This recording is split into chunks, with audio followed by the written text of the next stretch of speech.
मंडळांना यामध्ये अंबड तालुका युवक तालुका अध्यक्ष यांची नियुक्ती द्यायची राहिली होती। ते काही कारणास्तव थोडं उशीर आले, ते दवाखान्याच्या कारणासाठी बाहेर होते।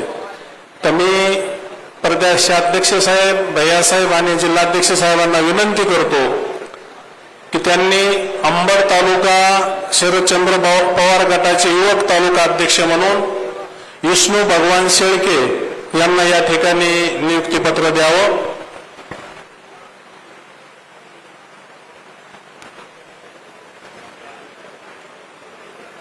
धन्यवाद। नवीन तालुका अध्यक्ष विष्णू भगवान शेळके यांचं मनपूर्वक असं अभिनंदन। शशिकांत शिंदे साहेब जे आज आपल्यात आलेले आपल्याला मार्गदर्शन करणार आहे। मित्रांनो, माथाडी कामगाराचे नेते आणि एक लढावा नेता म्हणून त्यांची ओळख आहे। जोरदार टाळ्या होत्या आदरणीय शशिकांतजी शिंदे साहेब।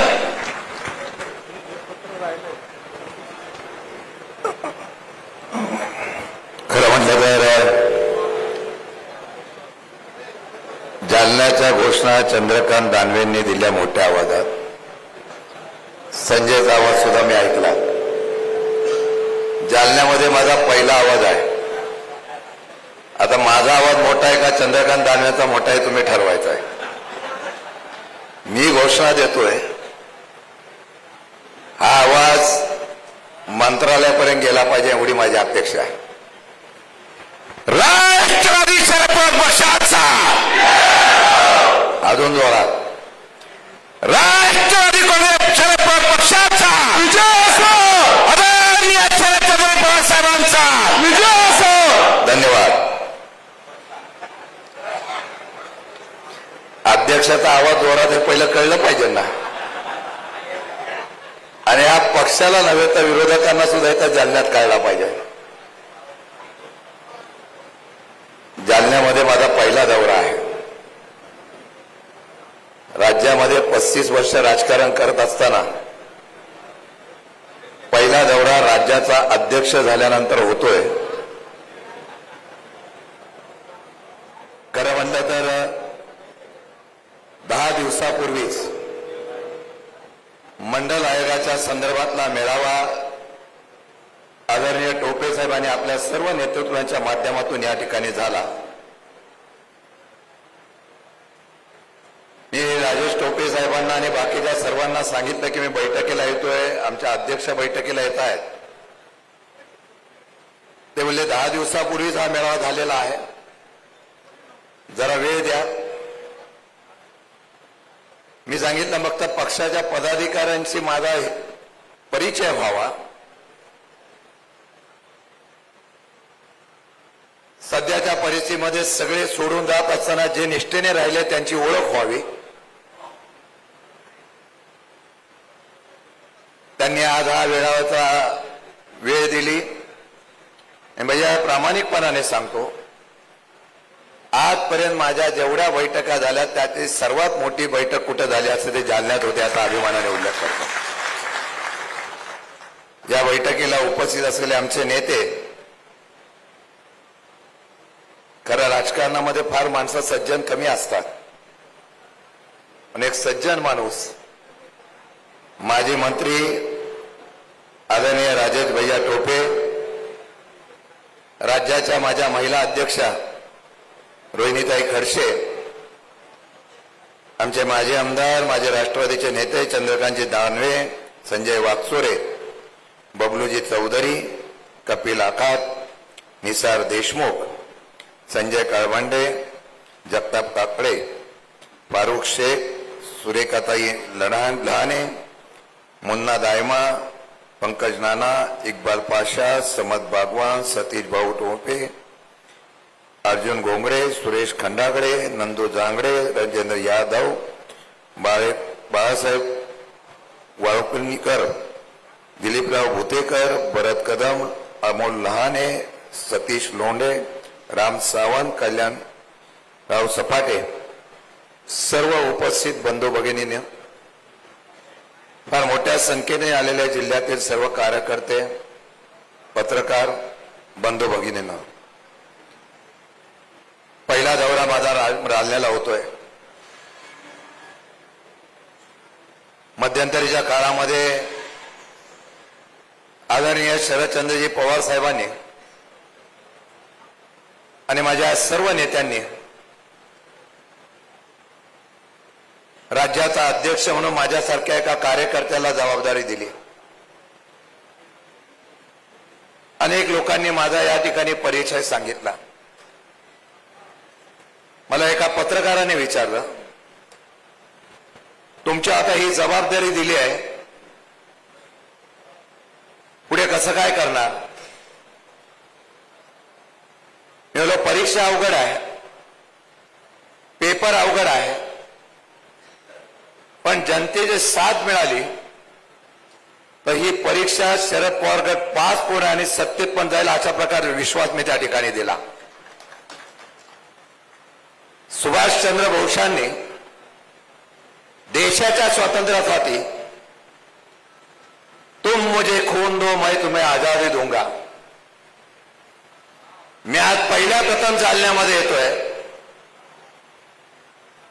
मी तुम्हाला एवढीच आव्हान करणार आहे, तुम मुझे साथ दो मैं तुम्हें सत्ता दूंगा. हा आश्वासन तुम्हाला सभेच्या निमित्ताने देतो.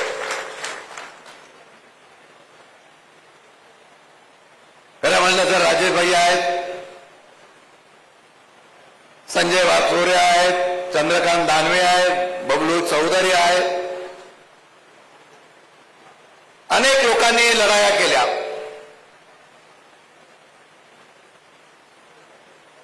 त्या लढाया करत असताना थोड्या मताने पराभूत झाले. मी त्याला पराभव मानत नाही. सध्या या देशामध्ये निवडणुका ह्या लोकशाही होत नाही. आपण निवडून येऊन सत्तेमध्ये कायम राहिलं पाहिजे, यासाठी वेगवेगळ्या प्रकारच्या यंत्रणा हातामध्ये घेऊन या देशाच्या आणि राज्याच्या निवडणुका होतात. जर लोकशाहीने निवडणुका झाल्या तर समोर असलेला कार्यकर्ता हा इतिहास घडू शकतो, हा माझा ठाम विश्वास आहे. आपण बघा, कालच नेपाळमध्ये क्रांती झाली. तरुण वर्ग रस्त्यावर आला.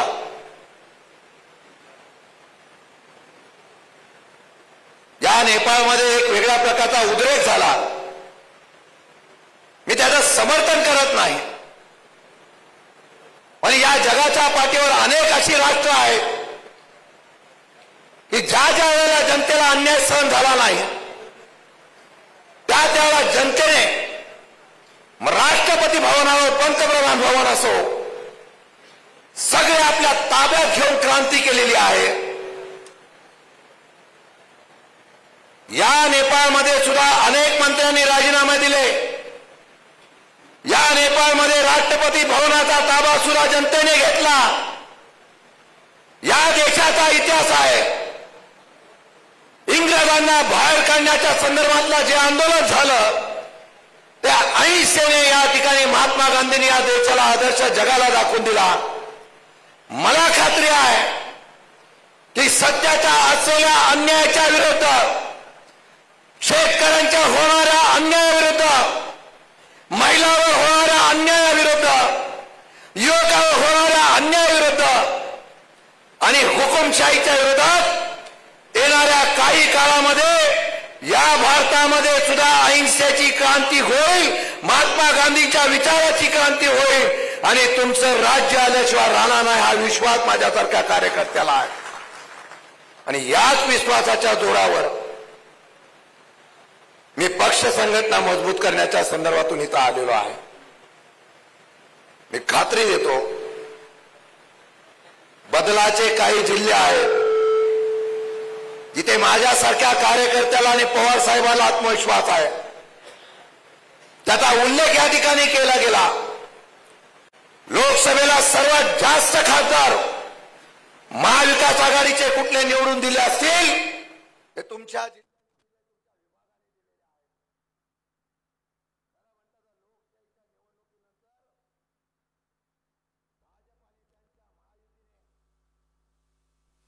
कपट करा.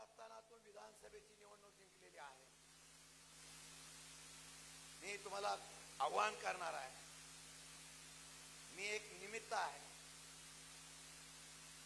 फक्त मी माणसं पेटू शकतो, कृती करण्याची जबाबदारी तुमची आहे. एकदा इतिहास फक्त या जालन्यामधला करून दाखवा. मी शब्द पवार साहेबांच्या वतीने देतो, या जालन्याने परत सत्तेचं परिवर्तन करण्याची ताकद देऊन आमदार निवडून दिले तर हा जालना राजकारणामध्ये सर्वात उच्च स्थानावर असेल असा शब्द मी तुम्हाला या ठिकाणी देतो. त्यामुळे आता तुमची कसोटीचा काळ आहे, माझ्या पदाधिकाऱ्यांचा कसोटीचा काळ आहे. मी खरं बरं कार्य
81 वर्षाचा आमचा योद्धा शरद पवार असतो, आमचा नेता एवढा आमचा भक्कम आहे, आम्ही उभा आहे.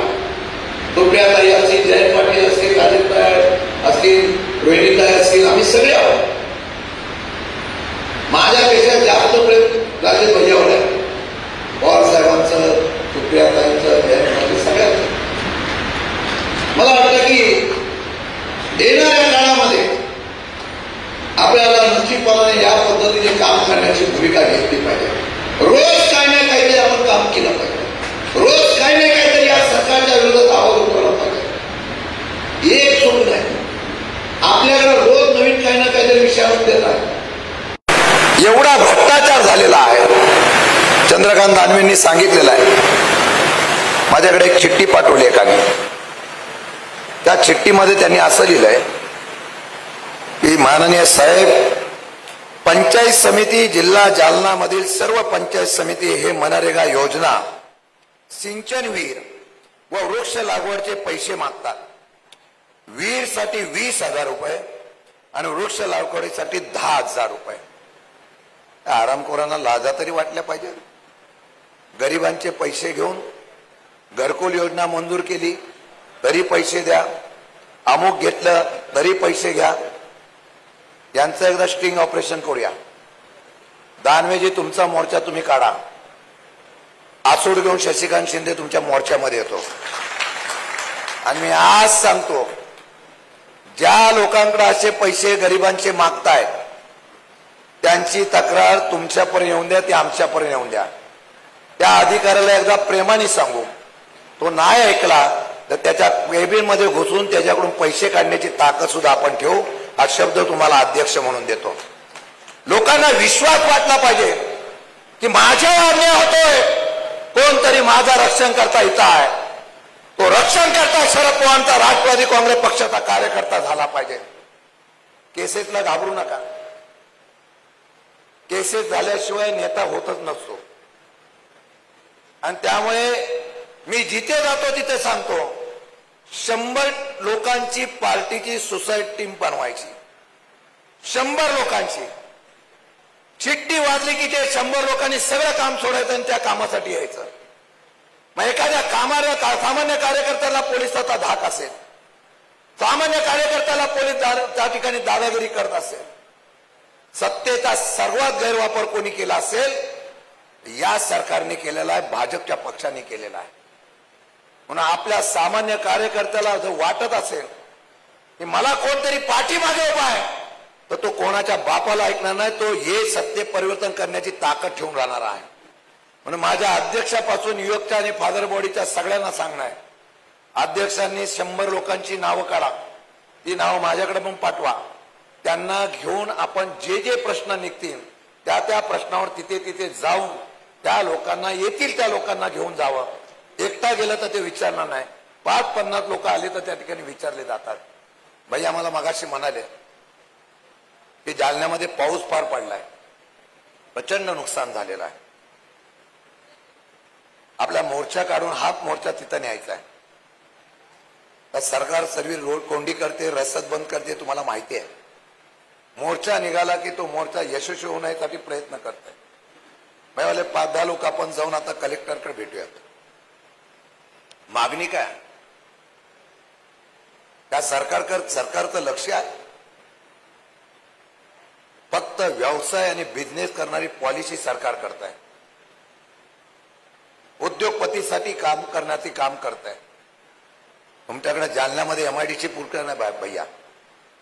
काल एक कॅबिनेट निर्णय झाला, 8 तासाची ड्युटी 12 तास करायची.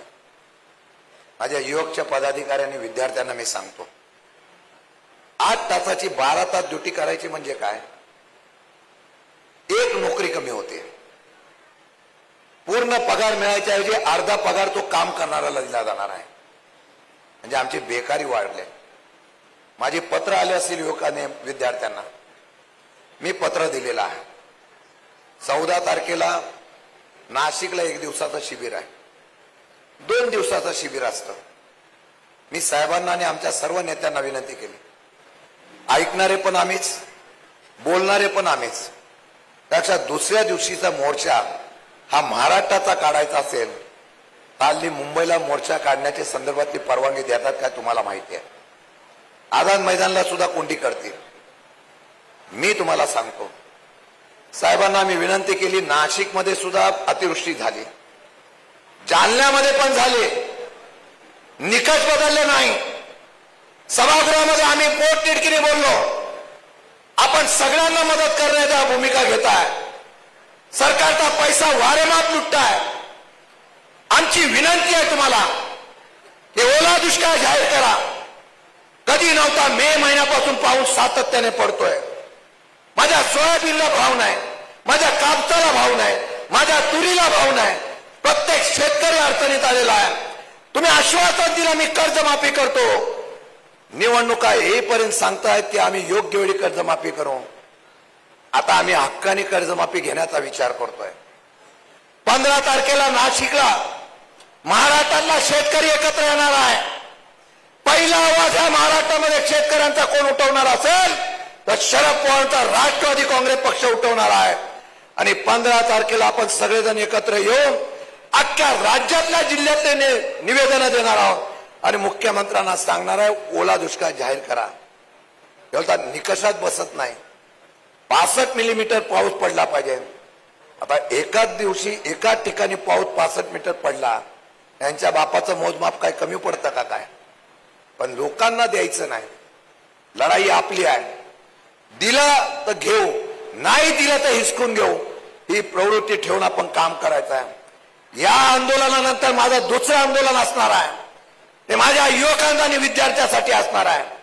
माझ्या जालन्यामध्ये MIDC आहे, मोठमोठे स्टीलचे प्लांट आहेत. स्थानिक लोकांना आणि मुलांना नोकऱ्या मिळाल्या पाहिजे. हे जे कायदे केलेले आहेत आम्ही निवेदन देऊ. भैया आपल्याला विनंती करेल, एक रोजगारचा असलेला मेळावा आपण घ्या, लोकांचे अर्ज घ्या, मुलांचे अर्ज घ्या आणि त्या अर्जामध्ये ज्याच्या ज्याचे जे क्वालिफिकेशन असेल आपण नोकऱ्या उपलब्ध करण्यासाठी सुद्धा प्रयत्न करू.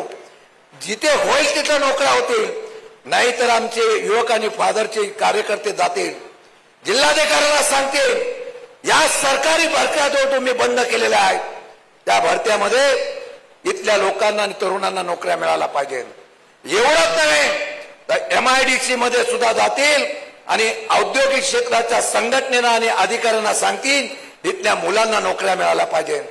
त्यांना नोकऱ्या मिळवून देण्याचं कामाचं पुढचं आंदोलन हे महाराष्ट्रामध्ये राष्ट्रवादी काँग्रेस पक्ष करणार आहे. ही 2 आंदोलन आपण मोठी करायचा योजना एवढीच करणार आहोत की आमचा पक्ष लक्षासाठी लढतोय अशा प्रकारचं काम निश्चितपणाने आपण या ठिकाणी करणार आहोत. 10 तारखेला उद्याच महाराष्ट्रामध्ये जनसुरक्षा कायद्याच्या संदर्भातलं आपलं आंदोलन आहे. त्यामध्ये राष्ट्रवादी आहे, शिवसेना आहे, कम्युनिस्ट आहे, सगळे पक्ष आहेत. कायदा काय? हुकुमशाही चालली हो. या कायद्यामध्ये लोकांना आंदोलन करण्याचा अधिकार सुद्धा राहणार नाही अशा प्रकारचा कायदा आहे. त्याला आवाज उठवण्याचं काम अख्ख्या महाराष्ट्रामध्ये जिथे थोर पुरुषांची महापुरुषांचा पुतळा असेल तिथे तिन्ही पक्ष एकत्र येतील आणि त्यामध्ये ते आंदोलन करून या असलेल्या निर्णयाचा निषेध करण्याचा प्रयत्न निश्चितपणाने करणार आहे. देशामध्ये जबरदस्ती कायदे लावले जात आहेत. वेगवेगळ्या प्रकारचे अधिकार आपले दाबण्याचा प्रयत्न होतोय. आज याच्या संदर्भामध्ये आपण निश्चितपणाने काम करणं गरजेचं आहे. मी आपल्याला एवढंच सांगेन, आम्ही लढणारे आहोत. परीक्षा तुमची आमची आहे. जर आज आम्ही केलं नाही तर हा भस्मापूर हुकुमशाहीचा वाढत जाईल आणि सामान्य माणसाचा आवाज तोडत जाईल. क्रांती जालन्यातून होऊन द्या, विचाराची क्रांती जालन्यातून होऊन द्या. मला विश्वास आहे नाशिकची सभा असेल किंवा उद्या जालन्याच्या सभेमध्ये राष्ट्रवादी सगळ्यात पुढे असेल आणि सर्वात मोठ्या प्रमाणे सहभाग घेतलेला पक्ष माझा हा राष्ट्रवादी काँग्रेस पक्षाचा कार्यकर्ता असेल. आपलं आंदोलन एवढंच असेल, या महाराष्ट्रातून या सरकारला घालवायचं, या देशामधून हुकुमशाही सरकार घालवायचं. जे आपल्या विरोधातला निर्णय घेत आहे फक्त हुकुमशाही पद्धतीने या ठिकाणी भांडवलशाही आणण्याचा प्रयत्न करत आहे, याच्या विरोधातला आवाज उठवण्याचं काम करा.